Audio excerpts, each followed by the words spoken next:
This is 5 on your side at 5. Focused on you.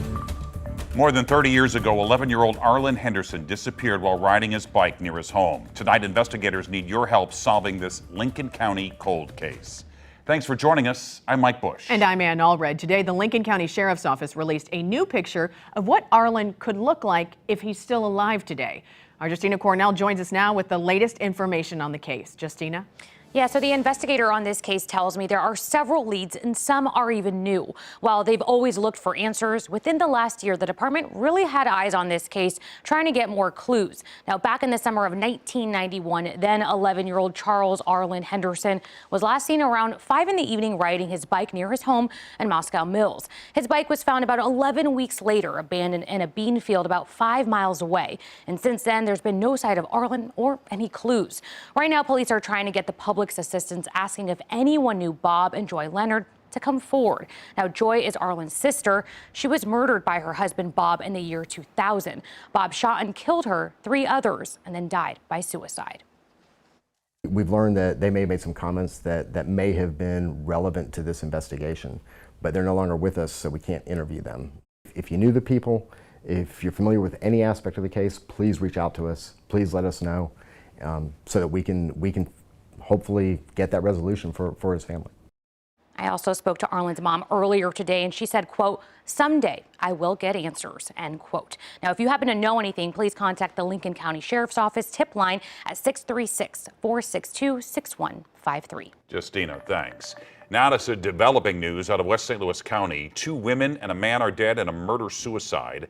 Police got a call to check on a man on Glandor Drive. That's just before 11 this morning. Officers found 3 people who were shot to death. Police say they believe the man shot the 2 women before killing himself. The names of the people who died have not yet been released. The wildfire in Maui is now the 2nd deadliest U.S. fire in the last century. At least 36 people have died. The town of Lahaina has been destroyed, along with historical and cultural sites. Thousands are without power. Others have no phone or no internet. Some families had minutes to escape these flames.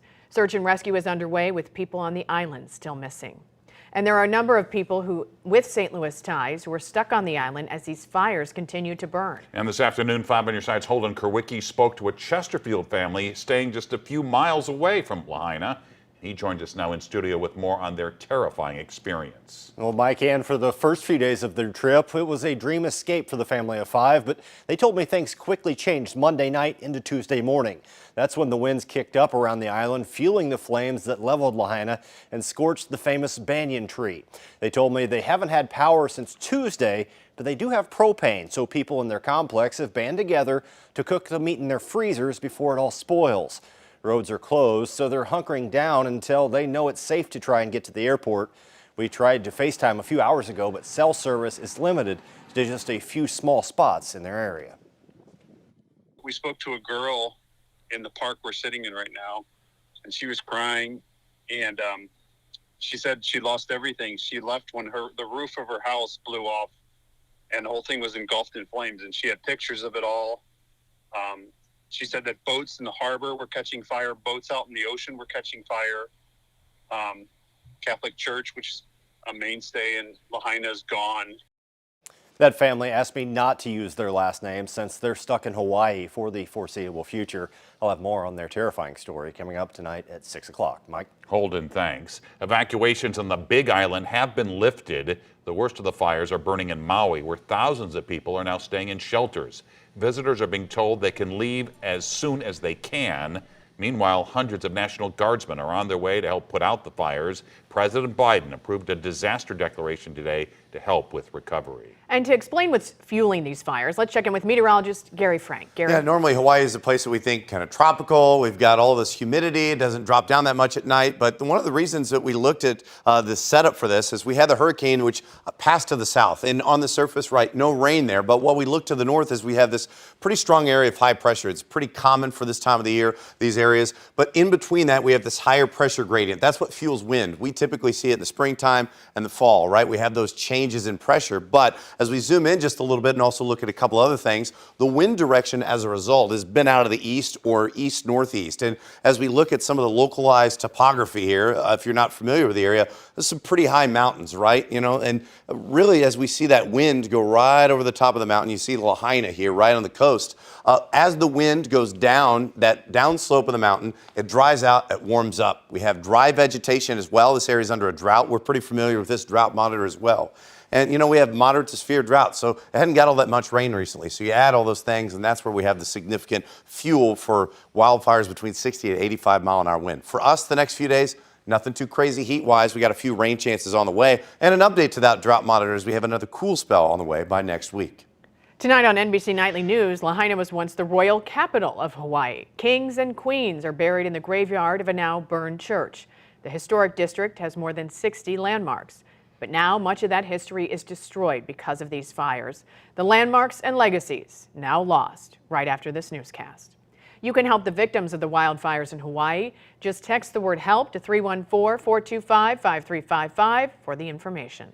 Right now, a 12-year-old is in custody after police say he and two teenagers carjacked an employee in front of the St. Louis Justice Center early this morning. The two teen suspects are still on the run. 5 on your side's Travis Cummings is live downtown at the Justice Center with how this all unfolded. Travis.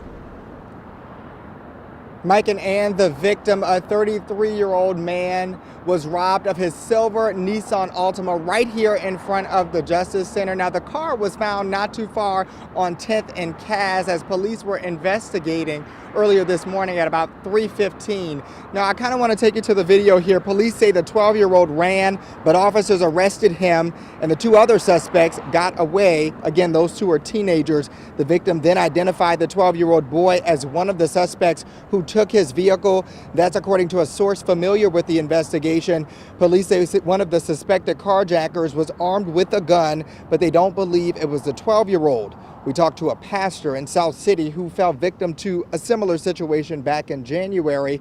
Two teens pointed a gun in his face before taking his car and slamming it into two other vehicles.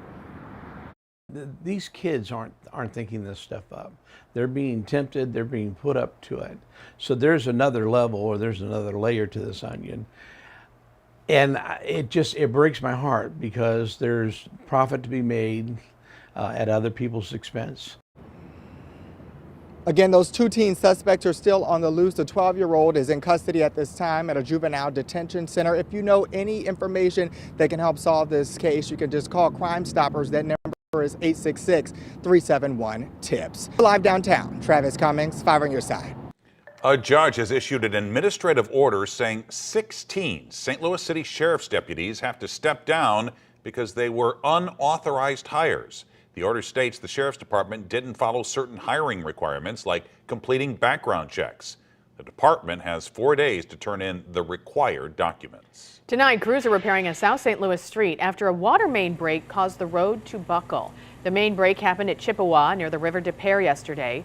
The water main break repairs were just finished in the last few hours, and crews are fixing the street.